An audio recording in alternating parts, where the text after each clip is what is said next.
கிறிஸ்துக்குள் அன்பான தேவஜனமே, உங்கள் அனைவருக்கும் ஆண்டவராகிய இயேசு கிறிஸ்து நாமத்தினாலே வாழ்த்துக்கள். இன்று நாம் பிலிப்பியர் 4ஆம் அதிகாரத்தில் 4வது வசனத்தை தியானிக்க போகிறோம். 4லிருந்து 10 வசனம் தியானிக்க போகின்றோம். கர்த்தருக்குள் எப்பொழுதும் சந்தோஷமாயிருங்கள் என்று மறுபடியும் சொல்லுகிறேன். உங்கள் சாந்த குணம் எல்லா மனுஷருக்கும் தெரிந்திருப்பதாக. கர்த்தர் சமீபமாய் இருக்கிறார்.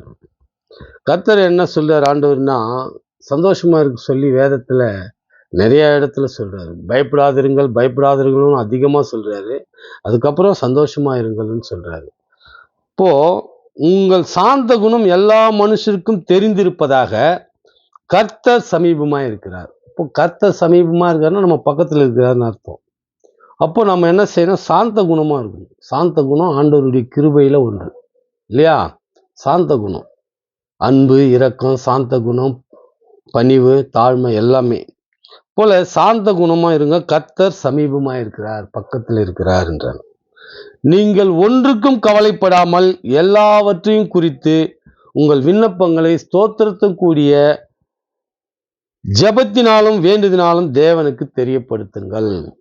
நீங்க ஒன்றுக்கும் கவலைப்படாம எல்லாவற்றையும் குறித்து ஸ்தோத்திரத்தோட ஜெபத்திலையும் வேண்டுதலிலும் ஆண்டவருக்கு தெரியப்படுத்துங்க அப்படின்றாங்க.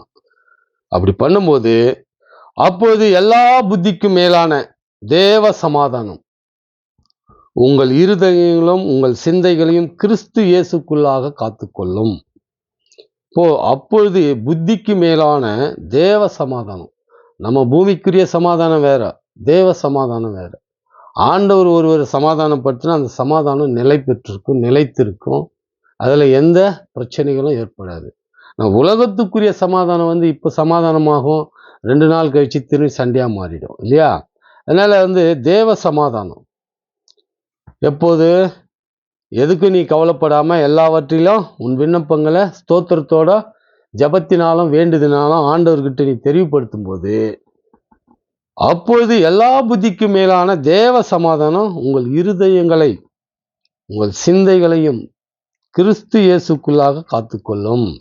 ஆண்டவர் நம்ம இருதயத்தை சிந்தையும் காத்துக்கொள்வார் அப்படின்றாங்க. கடைசியாக சகோதரரே, உண்மை உள்ளவைகள் எவைகளோ, ஒழுக்கம் உள்ளவைகள் எவைகளோ, கற்புள்ளவைகள் எவைகளோ, அன்புள்ளவைகள் எவைகளோ, நற்கீர்த்தி உள்ளவைகள் எவைகளோ, புண்ணியம் எதுவோ, புகழ் எதுவோ அவையே சிந்தித்து கொண்டிருங்கள். ஆண்டவர் எவ்வளோ அழகான இந்த வசனத்தை சொல்றாரு பத்தியா? கடைசியாக சகோதரர்னா நம்ம ஆணுக்கு தான் சொல்றாரு. அதை சகோதரர்னா ஆணுக்கு தான் அதை சொல்றாரு. புண்ணியம் எதுவோ, புகழ் எதுவோ, ஆணுக்கு தான். கற்புள்ளவைகள் எவைகளோ, அன்புள்ளவைகள் எவைகளோ. கற்புள்ளவைகளை பத்தி பேசுறாரு. இந்த உலகத்துல பார்த்தீங்கன்னா நம்ம நாட்டு இதிகாசங்கள்ல எல்லாம் பார்த்தீங்கன்னா கற்பை பத்தி பேசணும்னா பெண்ணை தான் பேசுவாங்க, ஆணை பத்தி பேசினதே இல்லை இல்லையா? அதான் ஆணாதிக்க சமூகம் அப்படின்னு எல்லாம் பேசுவாங்க. சரி, அது ஒரு விஷயம், அதை விட்டுருவோம். ஆனா இங்க ஆண்டவர் என்ன சொல்றாருன்னா, கற்பு ஆணுக்கும் அப்படின்னு சொல்லிட்டு இங்க ஆணை முன்குறிச்சு சொல்றார். சகோதரரே, சகோதரின்னு சொல்ல, அவர் சகோதரரேன்னு சொல்லியிருக்கிறார். உண்மை உள்ளவைகள் எவைகளோ, ஒழுக்கம் உள்ளவைகள் எவைகளோ, இது எல்லாமே நம்ம தேசத்துல, நம்ம பண்பாட்டுல, நம்ம கலாச்சாரத்துல என்ன செய்வோம்னா பெண்களுக்கு தான் சொல்லுவோம். உண்மையாரு, ஒழுக்கமாரு,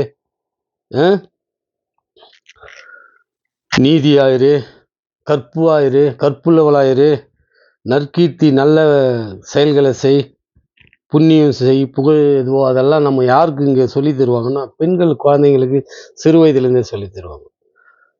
ஆனா ஆண்டவர் என்ன சொல்றாருங்கன்னா, ஆணுக்கும் இது பொருந்தோன்ற வகையில உண்மையாயிரு, ஒழுக்கமாயிரு, நீதி உள்ளவனாயிரு, கற்புள்ளவனாயிருன்றார். இந்த வார்த்தை ரொம்ப முக்கியம்.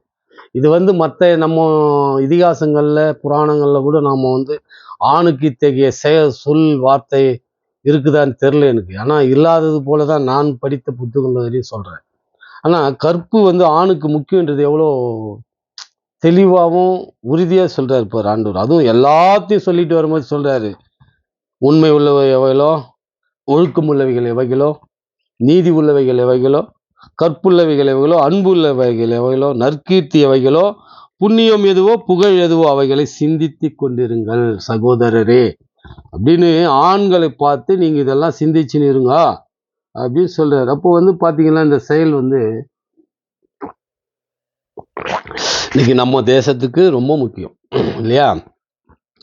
நீங்கள் என்னிடத்தில் கற்றும் அடைந்தும் கேட்டும் மீண்டும் இருக்கிறவைகள் எவைகளோ அவைகளை செய்யுங்கள், அப்போது சமாதானத்தி தேவன் உங்களோடு இருப்பார். நீங்க இதெல்லாம் ஆண்டவர்கிட்ட கற்று கேட்டு இவைகள் எல்லாம் தெரிஞ்சுக்கின்னு செய்யும் போது ஆண்டவர் யாரோடு இருப்பார்னா உங்களோடு இருப்பார் அப்படின்னு அவ்வளவு தெளிவாக ஆண்டவர் சொல்றார். இதெல்லாம் செய்யும் போதுதான் உனக்கு என்ன கிடைக்கின்றாரு? சந்தோஷம் கிடைக்கும். கர்த்தருக்குள் எப்பொழுதும் சந்தோஷமா இருங்கள், சந்தோஷமா இருங்கள் என்று மறுபடியும் சொல்லுகிறேன் என்றார். உங்களுக்கு சாந்த குணம், தேவ சமாதானம், இது எல்லாம் யாரு கொடுப்பாரு? ஆண்டவர் கொடுக்கிறார். எப்பொழுது கொடுப்பாரு? ஒழுக்கம் உள்ளவனாகவும், நற்கீர்த்தி உள்ளவனாகவும், கற்புள்ளவனாகவும், நீதி உள்ளவனாகவும், பண்புள்ளவனாகவும், தயவுள்ளவனாகவும், இதையெல்லாம் நீ ஆண்டவருக்குள்ள கற்றுக்கொண்டு அதையெல்லாம் பின்பற்றும் போதே ஆண்டவர் உனக்கு சந்தோஷத்தையும் சமாதானத்தையும் கட்டளையிடுவார் என்று கூறிக்கொண்டு இத்தோடு இந்த பதிவை முடித்துவிட்டு, தேவனுக்கு சித்தமானால் அடுத்த பதிவிலே உங்களை நான் சந்திக்கிறேன். இத்துடன் துதி கன மகிமை கர்த்தர் உமக்கு ஒருவருக்கே செலுத்துகிறேன். ஆமேன்.